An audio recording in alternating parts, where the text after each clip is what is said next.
सम्राट पृथ्वीराज चौहान और इनके बचपन के दोस्त चंद्रबरदाई, इन दोनों में इतनी घनिष्ठ दोस्ती थी कि आसपास के राज्य में इनकी दोस्ती की मिसाल दी जाती थी और आज भी दी जाती है।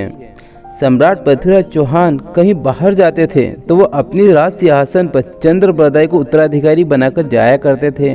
वे पृथ्वीराज चौहान अपने भाई से ज्यादा प्यार और विश्वास चंद्रबरदाई से करते थे और चंद्रबरदाई भी पृथ्वीराज चौहान से उतना ही प्यार करते थे। पृथ्वीराज चौहान के लिए वो अपनी जान देने के लिए तैयार रहते थे। परंतु ऐसा क्या हुआ, जिस दोस्त को पृथ्वीराज चौहान अपने भाई से ज्यादा प्यार करते थे, उसी दोस्त ने पृथ्वीराज चौहान के सीने में खंजर घोंप दिया और उन्हें जान से मार दिया। और उसी वक्त चंद्रबरदाई ने अपने पेट में खंजर घोंप लिया और जान दे दी। सम्राट पृथ्वीराज चौहान के बारे में हम शुरू से शुरू करते हैं। इनका जन्म सन 1163 में गुजरात राज्य में हुआ था। इनके पिता का नाम रामेश्वर चौहान तथा माता का नाम कपूर देवी था। जब ये 11 वर्ष के थे, इनके पिता की मृत्यु हो जाती है। पृथ्वीराज चौहान बचपन से ही प्रतिभाशाली थे। इन्होंने 12 साल की उम्र में तलवारबाजी, घोड़सवारी, कुश्ती, तीर चलाना ये सब सीख लिया था। तीर चलाने में इन्होंने इतनी महारत हासिल कर ली थी कि आंखें बंद करके उड़ते पक्षी का शिकार कर लेते थे। जब ये बात इनके दादा को पता चलती है कि पृथ्वीराज चौहान में गजब की प्रतिभा है, इन्होंने उस 12 वर्ष के बालक को दिल्ली संतलन का राजा घोषित कर दिया। इनके राजा बनने के बाद इन्होंने लगातार 6 युद्ध जीते और अपने साम्राज्य को बढ़ाया। इनकी यही बहादुरी को देखते हुए इनके नाना महाराज अंगपाल, जो कि अजमेर के राजा थे, इनका कोई भी पुत्र नहीं था, तो इन्होंने अजमेर का राजा पृथ्वीराज चौहान को घोषित कर दिया। अब पृथ्वीराज चौहान अजमेर और दिल्ली 2 जगह के राजा थे। इनके राज्य में सभी जनता बहुत खुश थी। इनको जनता भगवान की तरह पूजा करती थी और पृथ्वीराज चौहान ने कभी भी जनता में भेदभाव नहीं किया। वो हिंदू मुस्लिम, अगड़ा पिछड़ा किसी भी जाति का हो, सबको एक समान समझा। ये सबसे ज्यादा प्यार और विश्वास अपने बचपन के दोस्त चंद्रबरदाई से करते थे। पृथ्वीराज चौहान की गैर मौजूदगी में यही राज दरबार चलाते थे और राज दरबार के सारे अच्छे और बुरे फैसले लेने का अधिकार था। पृथ्वीराज चौहान इतने शक्तिशाली राजा थे। ये एक बार दिल्ली से अजमेर जा रहे थे, अचानक एक शेर इनके ऊपर हमला कर देता है। ये शेर के जबड़े में हाथ डालकर उसे 2 भागों में चीरकर फेंक देते हैं। इससे अंदाजा लगाया जा सकता है ये कितने शक्तिशाली राजा थे। इनके राज्य में सब कुछ बढ़िया चल रहा था। इनकी प्रतिभा बनाकर लोग इन्हें भगवान की तरह पूजा करते थे। इनके मंदिर बना लिए थे। अब एंट्री होती है गजनी के सुल्तान मोहम्मद गोरी की। वो भारत के छोटे छोटे राज्यों पर हमला करता और लूटपाट करता और जो सोना चांदी सब लूटपाट करके अपने देश गजनी ले जाता। वो चाहता था गजनी देश सबसे ज्यादा अमीर देश बने। ये बात जैसे सम्राट पृथ्वीराज चौहान को पता चलती है कि गोरी आक्रमण करने वाला है, वो अपने सेनापति को युद्ध की तैयारी करने को कहते हैं। इनके पास 3 लाख सैनिक, 300 हाथी और 20,000 घोड़सवारी थी। एक विशाल सेना थी। जब रणभूमि में सम्राट पृथ्वीराज चौहान और गोरी का युद्ध होता है, बड़ी आसानी से सम्राट पृथ्वीराज चौहान गोरी को हरा देते हैं और गोरी को बंदी बना लेते हैं। जब गोरी को बंदी बना लिया जाता है और उसे दिल्ली ले जाते हैं, सम्राट पृथ्वीराज चौहान के सामने गोरी को हाजिर करते हैं।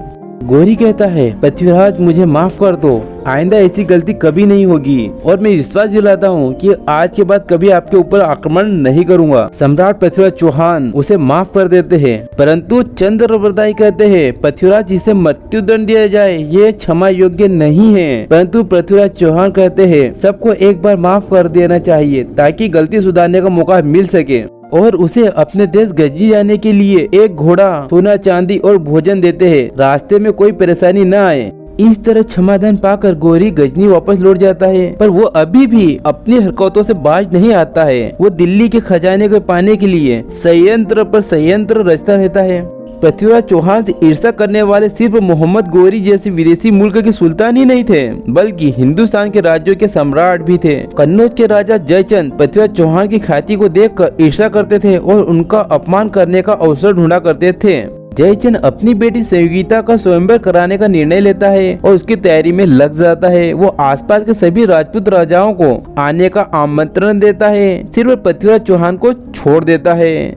उसकी बेटी संयोगिता को इस बात का पता चलता है कि वो अपने पिता के पास जाती है और कहती है, पिताजी मैं दिल्ली के सम्राट पृथ्वीराज चौहान को अपना पति मान चुकी हूँ, अतः उन्हें भी स्वयंवर में आने का इजाजत मिलनी चाहिए।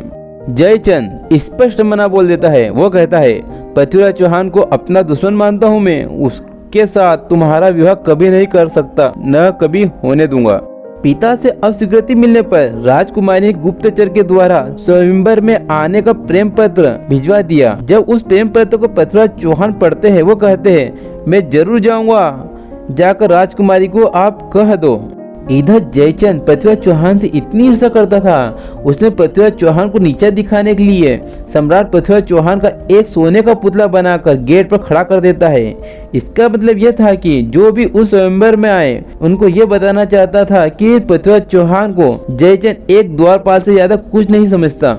अब अगले ही दिन आसपास के सभी राजकुमार उस विवाह स्थल पर पहुंच जाते हैं और सब सोच में पड़ जाते हैं कि राजकुमारी किसे वरमाला पहनाएगी। परंतु राजकुमारी उन सब राजकुमार को छोड़ देती है और सम्राट पृथ्वीराज चौहान के पुतले को जाकर वरमाला पहना देती है। और इतनी ही देर में सम्राट पृथ्वीराज चौहान वहां पहुंच जाते हैं और राजकुमारी को अपने साथ ले जाते हैं। ये सब देखकर जयचंद को बहुत गुस्सा आता है और उसे लज्जित होना पड़ता है और जयचंद कहता है इस अपमान का बदला मैं लेकर रहूंगा। जयचंद पृथ्वीराज चौहान से बदला लेने के लिए नई नई तरकीब लगाता रहता है। उधर गजनी का सुल्तान गोरी सम्राट पृथ्वीराज चौहान से युद्ध करता और हर बार युद्ध में उसे हार का सामना करना पड़ता। युद्ध में हारने के बाद भी सम्राट पृथ्वीराज चौहान उसे छोड़ देते।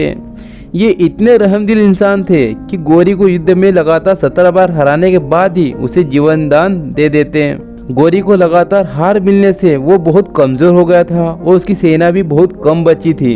उधर जयचंद अपने मंत्री से कहता है पृथ्वीराज को हराने के लिए मैं गोरी का साथ दूंगा। गजनी जाकर गोरी को कहो मैं अपनी 2 लाख सैनिकों के साथ तुम्हारे साथ युद्ध में जाऊंगा।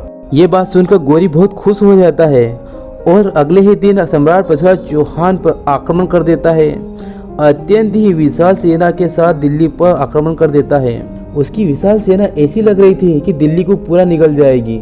जब ये बात सम्राट पृथ्वीराज चौहान को पता चलती है कि जयचंद ने गोरी से दोस्ती कर ली है और दिल्ली पर आक्रमण कर दिया है, उन्हें बहुत ही ज्यादा दुख होता है और अपनी सेना से कहते हैं कि सैनिकों युद्ध के लिए तैयार हो जाओ। जब रणभूमि में गोरी और पृथ्वीराज चौहान का युद्ध होता है, इस बार पृथ्वीराज चौहान को हार का सामना करना पड़ता है और पृथ्वीराज चौहान को बंदी बना लेते हैं। जब युद्ध समाप्त हो जाता है तब जयचंद कहता है मुझे दिल्ली का राजा घोषित कर दो।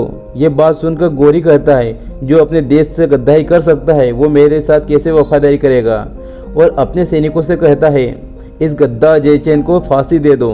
गोरी अपने साथ सम्राट पृथ्वीराज चौहान को गजनी देश ले जाता है और कहता है तुमको मैं माफ कर सकता हूँ परंतु तुम मेरे गुलाम बनकर रहोगे। सम्राट पृथ्वीराज चौहान कहते हैं तुम्हारा गुलाम बनने से अच्छा है मैं अपने प्राण त्याग दूं। ये बात सुनकर गोरी को बहुत गुस्सा आ जाता है और कहता है इस पृथ्वीराज चौहान की आंखों में गरम सरिया डाल दो। ये बात जब चंद्रबरदाई को पता चलती है कि गोरी ने सम्राट पृथ्वीराज चौहान की आंखें फोड़ दी है, वो तुरंत दिल्ली से गजनी देश के लिए रवाना हो जाता है और गोरी से कहते हैं गोरी ये वही सम्राट पृथ्वीराज चौहान है जिन्होंने 17 बार तुझे माफ किया था और तूने इन्हीं की आंखें फोड़ दी। ये बात सुनकर गोरी अपने सैनिकों से कहता है इस चंद्रबरदाई को बंदी गृह में डाल दो। जब चंद्रबरदाई को बंदी गृह में ले जाते हैं, वहाँ पर पृथ्वीराज चौहान को देखकर चंद्रबरदाई बहुत खुश हो जाते हैं। दोनों दोस्त गले लग जाते हैं। उधर गोरी अपनी प्रजा में ये ऐलान करा देता है कल हम सम्राट पृथ्वीराज चौहान को ऐसी मौत देंगे जो सब याद रखेंगे, सबको देखना चाहिए। वो एक बहुत बड़ा मजमा लगा देता है। उस पिंजरे में पृथ्वीराज चौहान को अकेला छोड़ देता है और वहाँ पे 3 शेर छोड़ देता है। पृथ्वीराज चौहान इतने शक्तिशाली थे कि तीनों शेरों को मार देते हैं। ये सब चंद्रबरदाई देख रहे थे। वो वहाँ से दौड़ते हुए आते हैं और अपने मित्र पृथ्वीराज चौहान को गले से लगा लेते हैं और फिर उनके सीने में एक छुरा घोंप देते हैं। कहते हैं पृथ्वीराज मेरे मित्र इस तरह से मरता हुआ नहीं देख सकता, इसलिए तुमको मैंने छुरा मारा है। उसके बाद वो अपने पेट में भी छुरा घोंप लेते हैं और अपनी जान दे देते हैं। पृथ्वीराज चौहान अपने दोस्तों को धन्यवाद कहते हैं। दोनों दोस्त अपने प्राण त्याग देते हैं। मैं आपसे रिक्वेस्ट करता हूँ इस पृथ्वीराज चौहान को वीडियो की जो कि हमारे स्कूल कॉलेज में पढ़ाया नहीं जा रहा है, इनके बारे में एजुकेशन सिस्टम में बताया नहीं जा रहा है, क्या आप इस वीडियो को पूरे भारतवर्ष में फैलाना चाहोगे? आप इस वीडियो को व्हाट्सएप ग्रुप में डालिए और वीडियो अच्छा लगे तो सब्सक्राइब भी करें और हाँ स्टूडेंट तक तो जरूर शेयर करें। हाय गाइस, आप सरकारी नौकरी तैयारी कर रहे हो, UPSC, SSC, bank, railway, police, patwari, ETC, all competitive exam preparation में आपके रीजनिंग एंड गणित दोनों चैप्टर की इतनी परफेक्ट तैयारी करा दूंगा। आप कहीं नहीं रुकोगे। बिल्कुल बेसिक से एडवांस लेवल तक कॉन्सेप्ट पावर। आपके कॉन्सेप्ट जितने क्लियर रहेंगे उतने ही अच्छे से आपको गणित समझ में आएगी। तो आज ही आप अनम बायजूस सब्सक्राइब करिए। Thank you.